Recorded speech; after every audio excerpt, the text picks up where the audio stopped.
வாங்க வாங்க, உட்காருங்க வானரம்மா. இருக்கட்டும், உங்ககிட்ட பேசிட்டு போலான்னு தான் வந்தேன். ஆமா, உங்க புருஷன் மகையெல்லாம்? என் மகன் வேலைக்கு போயிட்டா, அவிய வெளியே போயிருக்காவே. ஓ அப்படியா? ஆமா வானரம்மா, நான் கேட்டதை உங்க தங்கச்சிக்கிட்ட போய் கேட்டீங்களா? என்ன சொன்னாவே?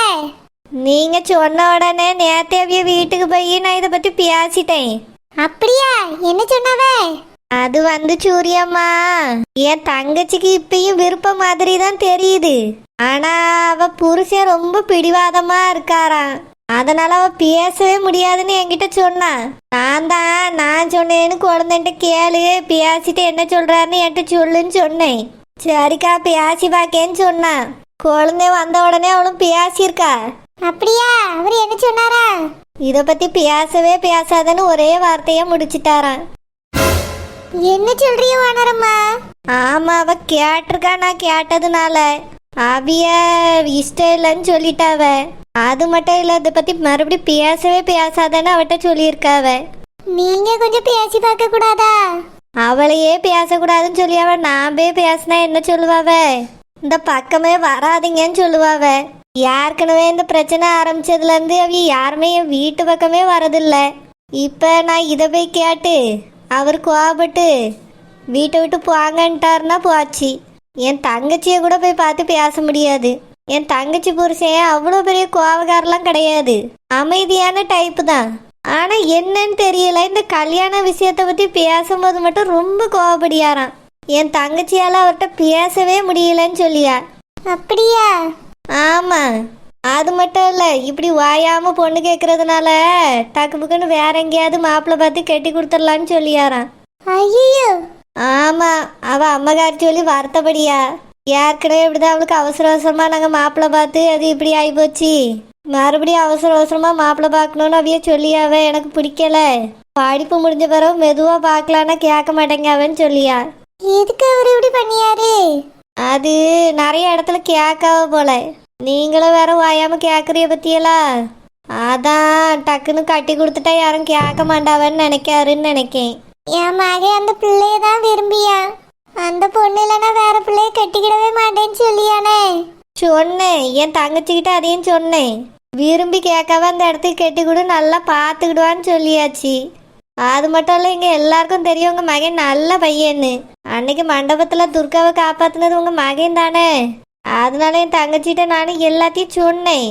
அவளும் அவையிட்ட பேசியிருக்கா. வேற பாவம், அவளும் என்னதான் செய்வா நீங்களே சொல்லுங்களா.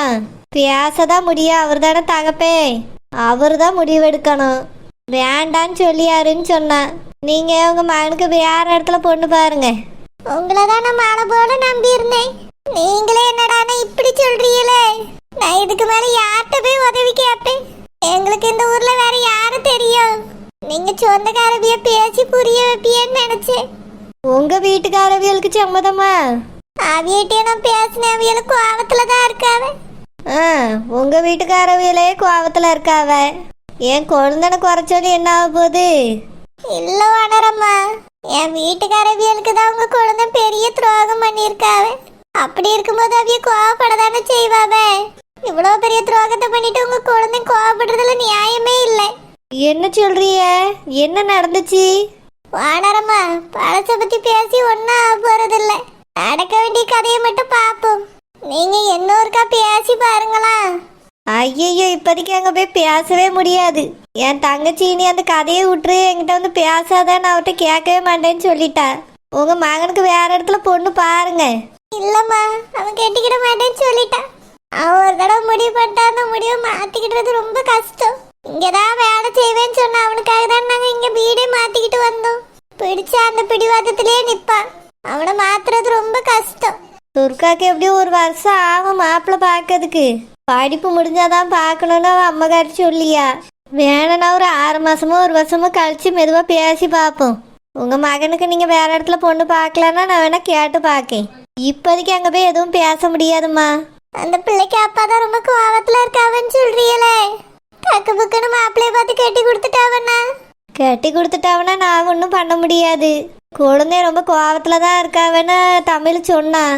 நான் என்னம்மா செய்ய, பேசதான் முடியும். முடிவு அவிய தானே எடுக்கணும். சரி, நீங்க வருத்தப்படாதங்க, எல்லாமே நல்லதா நடக்கும். நான் போயிட்டு வரேன். சரி ஓனரம்மா. இவியல தான் நான் மழை போல நம்பி இருந்தேன். இவி என்னடானா இப்படி சொல்லிட்டு போறாவளே. நான் என்ன செய்வேன்? இனி யார்கிட்ட போய் நான் உதவி கேட்பேன்? சூர்யா அப்பா என்னடானா கோவத்திலேயே இருக்காவ. என்ன ஆனாலும் சரி சூர்யாக்கு அந்த பிள்ளை கட்டி வைக்க மாட்டேன்னு சொல்லியாவ. அங்க என்னடானா அவிய அப்பா கோவத்துல இருக்காவ. என் புருஷனுக்கு தான் அவரு துரோகம் பண்ணியிருக்காரு. அவரு என்னது கோவப்படியாருன்னே தெரியலையே.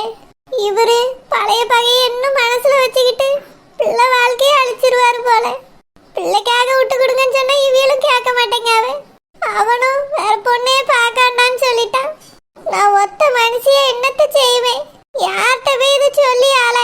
அந்த பிள்ளை கல்யாணம் முடிஞ்சிட்டுனா என் மகன் ரொம்ப வேதனைப்படுவான். நான் எப்படி அவனை சமாதானப்படுத்துவேன்? இவையிட்ட கேட்டுட்டு வாங்கன்னு சொல்லாமலையாவது இருந்திருக்கலாம். அந்த பிள்ளைக்கு மெதுவாவது மாப்பிள்ளைய பார்த்துருப்பாரு. கேட்ட உடனே அவசர அவசரமா பார்த்து கட்டி கொடுத்துருவாப்லே. என் பிள்ளை இதை பார்த்து எப்படி தாங்குவான்? அவன் பாட போற வேதனையை பார்த்து நான் எப்படி தாங்க போறேன்னு தெரியலையே. துர்கா, ஏய் துர்கா, என்ன மேடம் இன்னைக்கு சும்மா உட்காந்துருக்கீங்க? கனவு கண்டுட்டு இருந்தாலும் சும்மா படிக்கிற மாதிரி ஒரு புக்கையாவது வச்சுட்டு உட்காந்துருப்ப. என்னடி ஆச்சு நீ சும்மா உட்காந்துருக்க?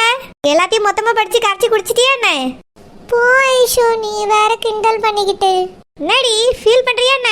என்னாச்சு? வாழ 2 நாளா பார்க்க முடியலன்னு ஃபீலிங்கா இருக்கா? கால் பண்ணி பேசுறி. போன் எதுக்கு கண்டுபிடிச்சிருக்காங்க? ஜாலியா 2 பேரும் வீடியோ கால் பண்ணி பேசுங்க. ஏய் ஐஷு சும்மா இரு. ஏன்டி ஃபீல் பண்ணிட்டு உட்கார்ந்துக்க? நீ முதல்ல உட்கார் ஐஷு. ஏன்டி நான் உட்கார்ல நான் ஃபீல் பண்றேன்? அதெல்லாம் ஒன்றும் இல்லை. வேற என்னடி? ஐஷு நேற்று ஈவினிங் பெரியம்மா வந்திருந்தாங்களா? சரி, அதுக்கே நீ ஃபீல் பண்ற? ஐஷு அது இல்லை, நான் காலேஜ் விட்டு வரும்போது தான் பெரியம்மா வந்திருந்தாங்க. நான் உள்ள வரும்போது அம்மாவும் பெரியம்மாவும் பேச்சு நிப்பாட்டிட்டு என் கூட பேசினாங்க. சரி, ஏதாவது முக்கியமான விஷயம் பேசிட்டு இருந்திருப்பாங்க.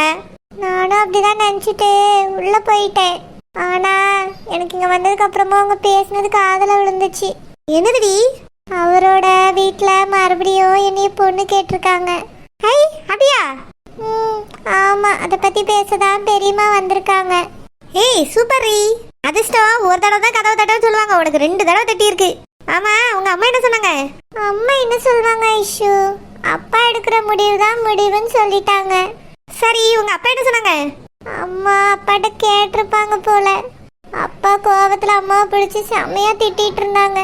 ஐயோ, அப்பாக்கு இஷ்டம் இல்லை ஐஷு. அவங்க செகண்ட் டைம் பொண்ணு கேட்டிருக்காங்க. ஆனா அப்பாக்கு என்ன கோபம் தெரியல, வேண்டான்னு சொல்றாங்க. சரி, எதுக்குதான் உங்க அப்பாவுக்கும் அவங்க அப்பாவுக்கும் முன்னாடியே தெரியுமோ தெரியலடி. அதால உன்னோட லவ் இப்ப மாட்டிட்டு முடிக்குது. அப்படி என்ன இஷ்யூ ப்ராப்ளம் இருக்கும்? இவ்வளோக்குள்ள அப்பா கோவப்படுறாங்க. தெரியடி, ஏதாவது சொத்து தகராறா இருக்கும். அப்படிலாம் எதுவும் இருந்த மாதிரி இல்லை இஷ்யூ. வேற ஏதோ ப்ராப்ளம். நீ சூரியன்ட்ட கேட்க கூடாதா? அவர்கிட்டயா? ஆமாடி, அவர்கிட்ட கேட்க வேண்டியதானே. உங்க அப்பாக்கும் எங்க அப்பாக்கும் என்னதான் பிரச்சனை, எதுக்கு இப்படி சண்டை போட்டுக்கிறாங்கன்னு அவர் தாண்டி சொன்னாரு. எங்க அப்பாவுக்கு இஷ்டம் இல்லைன்னு. அப்ப அவங்க அப்பாவுக்கு என்ன பிரச்சனைன்னு கேளு. எப்படியே நீ போய் உங்க அப்பாட்ட கேட்க மாட்ட? ஏன் என்ன பிரச்சனைன்னு உங்க அம்மாட்ட கூட கேட்க மாட்ட? ஐஷு, அவங்க நடக்கிறது எதுவுமே எனக்கு தெரியாதுன்னு நினைச்சிட்டு இருக்காங்க. ஆனா என் காதுல வந்து விழுது, அதுதான் உங்ககிட்ட சொல்றேன். ஓஹோ, இது வேறையா? மேடம் அப்படின்னா நடக்கிறதெல்லாம் ஒட்டு கேட்டுட்டு இருக்கீங்க, நல்ல பிள்ளை மாதிரி நடிச்சுக்கிட்டு. ஐஷு, நான் நல்ல பிள்ளை தானே? ஆமா மேடம், நல்ல பிள்ளை தான் நீங்க. ஆனா எப்பவுமே இப்படி நல்ல பிள்ளையா இருக்காதுடி. தலையில நல்ல மிளகா அரைச்சிருவாங்க. ஏன் ஐஷு இப்படி பேசுற? பின்ன உனக்கு ஒருத்தரை பிடிச்சிருக்கு, அவருக்கும் உன்னைய பிடிச்சிருக்கு. ஏன் அவங்க வீட்டுல உள்ளவங்களுக்கும் உன்னைய பிடிச்சிருக்கு, உங்க பெரியம்மாவுக்கும் பிடிச்சிருக்கு. அப்படிலாம் இல்ல. ஏய், உங்க பெரியம்மாவுக்கு பிடிக்காமல எங்க வந்து கேட்டிருப்பாங்க? அதெல்லாம் அவங்களுக்கும் பிடிச்சிருக்கு. ஏன் உங்க அம்மா கூட பிடிச்சிருக்குன்னு தான் நினைக்கிறேன். எப்படி சொல்ற? பிடிக்காமலையாடி உங்க அப்பாட்ட போய் கேட்பாங்க. ஓ ஆமால, நீ இருக்கியே, உன்னை என்ன சொல்றதுனே தெரியலடி. எல்லாருக்கும் பிடிச்சிருக்கு, உங்க அப்பாவுக்கு மட்டும் தாண்டி பிடிக்கல. அதே மாதிரி சூரியனோட அப்பாவுக்கும் பிடிக்கல. ஐ திங்க் சூரியனோட அப்பாவுக்கு இப்போ ப்ராப்ளம் இல்லைன்னு நினைக்கிறேன். உங்க அப்பா மட்டும் தான் ப்ராப்ளமா இருக்காரு. பேசாம உங்க அப்பாவை கடத்திடலாமா? ஏய் ஐஷு, எதுக்கு இப்படி லூசுத்தனமா பேசிட்டு இருக்க? ஆமாடி, அவரை கடத்திட்டு உனக்கு சூரியனுக்கோ கல்யாணம் பண்ணி வச்சிடலாம். எப்படி நம்ம ஐடியா? ஐஷு, இப்படிலாம் சொல்லாத ஐஷு. அப்பா காணாம போனாங்கன்னா எவ்வளவு கஷ்டமா இருக்கும் தெரியுமா? அந்த டைம்ல நான் கல்யாணத்தை பத்திலாம் யோசிக்கவே மாட்டேன். ஏய் சும்மா தானடி. சும்மா ஒன்றும் வேண்டாம், அம்மா ரொம்ப வருத்தப்படுவாங்க. தம்பி தங்கச்சிலாம் பாவம். சரி விடு, உங்க அப்பா தலையில ஒரு அடி அடிச்சு கோமா ஸ்டேஜுக்கு போக வச்சிடலாமா? ஐஷு, நீ வாய வச்சு சும்மாவே இருக்க மாட்டியா? நான் உன்கிட்ட இப்ப ஐடியா கேட்டனா? எதுக்கு இப்ப தேவையில்லாததெல்லாம் பேசுற? அப்பா அம்மானா போதும் உடனே கோவம் வந்துடும் மேடம்க்கு. பின்ன உங்க அப்பா அம்மா சொன்னா உனக்கு கோவம் வராதா? அப்பாவை அடிக்கணும் கடத்தணும்லாம் சொல்லிட்டு இருக்க, அப்படிலாம் சொல்லாத ஐஷு. வேற எப்படி உனக்கு கல்யாணம் நடக்கும்? பேசாம நீ சூரியன் ஓடி போயிருங்க. ஐஷு ஓகே மேடம், போதும் போதும். நீ என்ன சொல்ல போற நானே சொல்லிடுறேன். ஏற்கனவே அந்த மண்டபத்துல நான் காணாம போகும்போதே அப்பா அம்மா ரொம்ப அழுதுட்டாங்க. மறுபடியும் ஓடி போய் அவங்களை கஷ்டப்படுத்த மாட்டேன் அதானே? அதுக்காக மட்டும் இல்ல, இவ்வளவு வருஷம் பெத்து வளர்த்துருக்காங்க, அவங்கள எப்படி ஏமாத்திட்டு போக முடியும் ஐஷு? சூப்பர் ரீ, ரொம்ப சூப்பர், வேற லெவல். உனக்கு தான் பெஸ்ட் டாட்டருங்கிற அவார்டு வரப்போகுது. சும்மா இரு ஐஷு, கிண்டல் பண்ணாத. பின்ன நான் என்னடி சொல்றது? லவ் பண்ணா ஒன்று ஓடி போறதுக்காக தைரியம் இருக்கணும், இல்ல லவ் பண்றேன்னு வீட்டுல சொல்றதுக்காக தைரியம் இருக்கணும். ரெண்டுமே இல்லாம எப்படி நீ எல்லாம் லவ் பண்ற? எனக்கும் அதான் தெரியல ஐஷு. எனக்கு அவரை பிடிச்சிருக்கு, அவர் இல்லாம வாழ முடியாதுன்னு தோணுது. அப்போ அத உங்க வீட்டுல சொல்லு. வீட்டுல சொல்ல பயமா இருக்கு ஐஷு. சரியா போச்சு. நீ இப்படியே இருந்தா மறுபடியும் உனக்கு மாப்பிள்ளை பார்த்து கல்யாணம் பண்ணி கொடுத்துருவாங்க துர்கா. மறுபடியும் அதை நிறுத்துறதுக்கு யாரும் வர மாட்டாங்க. ஏன் என்னால கூட ஹெல்ப் பண்ண முடியாது. தயவு செஞ்சு வீட்டுல சொல்லு. சொல்றேன் ஐஷு. அம்மா கிட்ட ஆல்ரெடி சொல்லியிருக்கேன், படிப்பு முடியற வரையும் கல்யாணம் வேண்டான்னு. எப்படியோ எனக்கு படிப்பு முடிஞ்சதுக்கு அப்புறம் தான் மாப்பிள்ளை பார்ப்பாங்க, அதனால படிப்பு முடியட்டும் அப்புறமா சொல்றேன். ஏன்டி அது இப்ப சொன்னா என்ன? இப்ப சொன்னா காலேஜுக்கே அனுப்ப மாட்டாங்கல்ல. ஓஹோ, காலேஜுக்கு அனுப்ப மாட்டாங்க, உங்க ஆளை பார்க்க முடியாது அதானே? அது மட்டும் இல்ல, படிப்பு பாதியில போயிடும். நான் இன்னும் சின்ன பிள்ளை, எனக்கு முடிவு எடுக்க தெரியாதுன்னு நினைச்சிட்டு இருக்காங்க. காலேஜ் முடிச்சுட்டா நானும் பெரிய பிள்ளை, என்னோட முடிவையும் கேட்கலான்னு நினைப்பாங்கல்ல. ஓஹோ, அப்படி சொல்றீங்களோ? ஓகே மேடம், ஃபைனல் இயர் தானே படிச்சிட்டு இருக்கோம். சீக்கிரமா இந்த வருஷம் காலேஜ் முடிஞ்சோடனே உங்க வீட்டுல பேசு. அதான் எப்படி பேச போறேன்னு தெரியல ஐஷு. நான் வேணா பேசட்டுமா? நீயா? வேண்டாம், ஏதாவது ஏட கூடமா பேசிடுவேன். அப்படின்னா ஒரு பெட்டர் ஐடியா சொல்றேன்டி. சூரியனை வீட்டுக்கு கூப்பிடு. அவரும் நீயும் பேசி உங்க அப்பா அம்மாவுக்கு புரிய வைங்க. ஏன்னா சூரியனை கண்டிப்பா உங்க அப்பா அம்மாவுக்கு பிடிக்கும். அவர் மட்டும் வந்து பேசினார்னா எல்லாம் நல்ல விதமா நடக்கும்னு எனக்கே தோணுது. உன்னையே அவர் தானே மண்டபத்துல காப்பாத்தி கூட்டிட்டு வந்தாரு, அதனால அவர் மட்டும் வந்து பேசினா உங்க அப்பா கேட்பாங்கன்னு தோணுதுடி. அதனால பேசுறத நீ மட்டும் பேசி சொதப்பி வச்சிடாத. அவரையும் கூப்பிட்டு 2 பேரும் உட்கார்ந்து நிதானமா பேசுங்க. உங்க அப்பா கண்டிப்பா ஏத்துப்பாங்க. அப்படியா ஐஷு? ஆமாடி. சரி, அப்படின்னா அவரை இனி பார்க்கும்போது இதை பத்தி சொல்லுவோம். ஓகேங்க மேடம், சொல்லலாம். உங்க 2 பேருக்கு கல்யாணம் நடக்கிறதுக்குள்ள நான் ஒரு வழி ஆயிடுவேன் போல இருக்குப்பா. ஏன் ஐஷு? பின்ன நான் தானடி உனக்கு ஐடியா கொடுக்குறேன். உன் லவ் மேட்டருக்காக நான் எவ்வளவு யோசிக்கிறேன் தெரியுமா?